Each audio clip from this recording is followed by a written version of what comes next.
皆さんは大量に書き出されるキャッシュに悩まれていないでしょうか？ 15 分の動画でも 50GB もの容量を消費します。これではいくらディスクあっても足りません。そこで今回はそのキャッシュとうまく付き合う方法を紹介します。エフェクトをバリバリ使うような動画でない限り、10分の1から50分の1にキャッシュのデータサイズを大きく削減することができます。今回紹介する方法はあまり他では紹介されていませんので、キャッシュのディスク容量に悩まれている方はぜひ最後までご視聴ください。では、どうすればよいのかですが、まず結論を先にお伝えします。その方法は2つあります。1つは、キャッシュの記録フォーマットを見直そうです。これにより、キャッシュのデータサイズを小さくすることができます。2つ目、ユーザーモードを使い、指定したクリップだけをキャッシュしましょう。これによって無駄なキャッシュを減らすことができます。この2つのアプローチでキャッシュのデータ容量を大幅に減らすことができます。では具体的な設定方法について説明していきます。ちなみにキャッシュの基本的なところは以前動画をアップしていますので、初めてキャッシュを使われている方はそちらを先にご覧ください。はい。では1つ目のキャッシュの記録フォーマットを見直そうですが、キャッシュのフォーマットはユーザーが選ぶことができます。右下の歯車アイコンを押してください。そうするとプロジェクトの設定の画面が開きます。で、マスター設定を選んでいただいて、この中にレンダーキャッシュのフォーマットという項目があり、ここでフォーマットを変更することができます。デフォルトのままですとかなり高品質なフォーマットが指定されます。フォーマットによってはデータのサイズで2倍ぐらい違ってきます。特に Windows 版を使われている方は DNxHR HQX がデフォルトになっていると思いますが、こちら選択していただいて、この下にある SQ ですね。これを選択することで容量を減らすことができます。Mac をお使いの方は ProRes 4444あたりを使うと良いと思います。サイズを比較した限りでは DNxHR SQ と同等かそれより小さくなることがありました。また M1 Pro、M1 Max、M2 の Mac をお使いの方はメディアエンジンとの相性も良いかと思います。キャッシュを作る時間も短くなると思います。はい。では設定の方を変えていきましょう。DNxHR SQ を選択し保存をしてください。そして一旦再生のメニューからレンダーのキャッシュをクリアしましょう。そして再びレンダーキャッシュのところスマートに変更を行ってください。そうするとキャッシュが作成されます。この赤いバーがキャッシュになっていまして、青になっているところはキャッシュが作られたところになります。で、設定を変えることで画質も下がるのですが、ビューアーで見る限りでは全然気になるような画質ではないと思います。再びプロジェクト設定の画面に戻りますが、このように他のフォーマットも使えるんですが、注意点があります。キャッシュに使えるフォーマットは透明背景を扱える、つまりアルファ出力ができるフォーマットである必要があります。この確認方法ですが、デリバーページで確認することができます。デリバーページに移りまして、こちら H264 を選択し、こちらのコーディックのところ、ここでフォーマットを選択します。で、アルファ出力に対応しているものは、このようにアルファ書き出しが設定できるようになっています。対応していないものは、このようにアルファ出力の設定が出てきません。このようにしてアルファ出力に対応しているかっていうのを簡単に確認することができます。気になる方は調べてみてください。で、今お見せしているプロジェクトは以前アップした動画ですが、15分ぐらいの動画です。デフォルトの設定でキャッシュを行うと、容量が 48GB にもなります。これをフォーマット変更することで 32GB まで減りました。約3分の2の削減効果となりました。一応説明欄にアルファ出力が使えるフォーマットでキャッシュがどのぐらいになったかを載せておきますので、フォーマット選定に役立ててください。はい。では2つ目、ユーザーモードを使い指定したクリップだけをキャッシュしようですが、これは今回一番効果を大きくお伝えしたかったキャッシュ削減のテクニックになります。実はこの方法は他の YouTube であまり解説されていません。使い方を理解すれば、キャッシュのデータ容量を大きく削減することが可能になりますので、ぜひ最後まで見ていただき、取り入れていただきたいと思います。設定の前に一旦キャッシュをクリアしましょう。再生のところで、レンダーキャッシュ、一旦なしに設定しまして、再度再生のメニューからレンダーキャッシュを削除で全てを選んでください。で、プロジェクトキャッシュを削除しますかと出てきますので、ここで削除を押してください。そうするとプロジェクト内のキャッシュが全て削除されます。では設定の方に移っていきます。右下の歯車アイコンを押してください。で、マスター設定の中の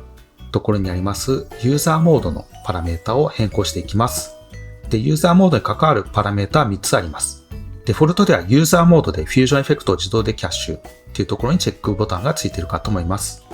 実はこれを設定してしまうと、フュージョンが使われているクリップが全てキャッシュされてしまいます。で、多くの方はテロップをたくさん入れているかと思いますが、困るケースとしてはテキストプラスもフュージョンクリップのため、アニメーションを使わないもしくは不可の軽いテロップが無駄にキャッシュされてしまいます。通常の動画ですとキャッシュ不要なフュージョンクリップが多いと思いますので、このスイッチをオフにしましょう。で、トランジションだけはユーザーが個別に設定を変更することはできません。で、もしトランジションが重いとか、そういったのがあるようであれば、こちらチェックを入れておいてください。トランジション自体そんなに時間長くないっていうのもありますし、そんなに多く設定する人も少ないと思いますので、こちらチェック入れておくと良いかと思います。はい、では保存をします。そして再び再生のところを選んでいただいて、レンダーキャッシュ、こちらをユーザーに変えてください。そうしますと、トランジションのあるところだけがキャッシュが始まります。で、ユーザーモードというのは本来ユーザーが指定したクリップをキャッシュするモードです。ですので編集をしながら、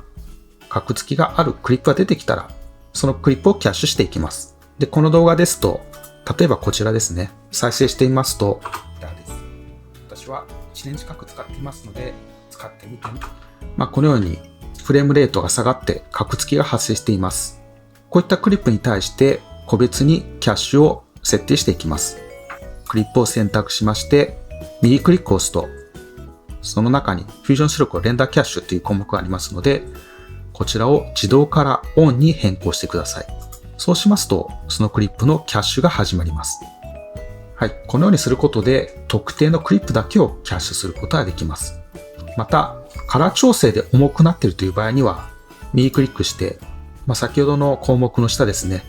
カラー出力をレンダーキャッシュという項目がありますので、こちらにチェックを入れてください。そうすると、カラーの出力に対してのキャッシュが行われます。もしカラーページで重い調整をしている場合には、こちらにもチェックを入れてください。で、この動画を見ている人の中には、キャッシュしないといけないフュージョンクリップが多すぎて、手動設定が面倒だなと思う人もいるかと思います。その場合には、先ほどのチェック、こちらを入れていただいて、逆にキャッシュしたくないクリップを選択しまして、フュージョン出力レンダーキャッシュっていうところを自動からオフに変えてください。そうすると、その設定したクリップのキャッシュが行われなくなります。ただし、一度でもキャッシュをされてしまうと、そのファイルが残り続けてしまいます。容量が減らないと思われた方は、もう一度こちら再生のところを選んで、キャッシュの削除で、先ほどは全てを選んだんですけれども、使用されてないものを選択することによって、使われてないキャッシュを削除することができます。これによって、こういったキャッシュオフにしたところのキャッシュを削除することができます。このように特定のクリップだけをキャッシュすることで、キャッシュする時間も短くなります。で、キャッシュしている間は、やはり CPU の負荷がかかりますので、編集の妨げにもなります。作業効率化という意味では、本当にキャッシュが必要なところだけをキャッシュするというのが一番効率の良い方法になります。はい。では、サイズの方ですけども、先ほどスマートの設定では 32GB となっていましたが、ユーザーモードに変更して、カクつくとこだけをキャッシュする。そういった設定に変更することで、容量は 522MB まで減りました。その削減効果、なんと60分の1です。もしパソコンのスペックが低く、カクつきが多い場合には、タイムラインの解像度を下げましょう。再生のところを選んでいただいて、ここにタイムラインプロキシ解像度というのがあります。こちらに2分の1、4分の1とありますが、これが編集時の解像度の設定になります。2分の1にすると解像度が半分になります。4分の1になると4分の1になります。実際の編集はこのようにビューアーを見ながら編集するかと思いますが、画面見ていただくと、このように4分の1のサイズになっていますので、通常の編集であれば2分の1、4K であれば4分の1ぐらいに画質を落としても、編集時の画質の劣化はそれほど感じないと思います。またこの設定はあくまで編集中の解像度で、書き出しの解像度には影響しませんので、安心して切り替えてください。また切り替えも、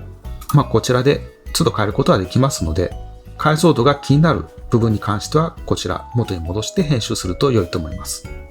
はい、では最後まとめます。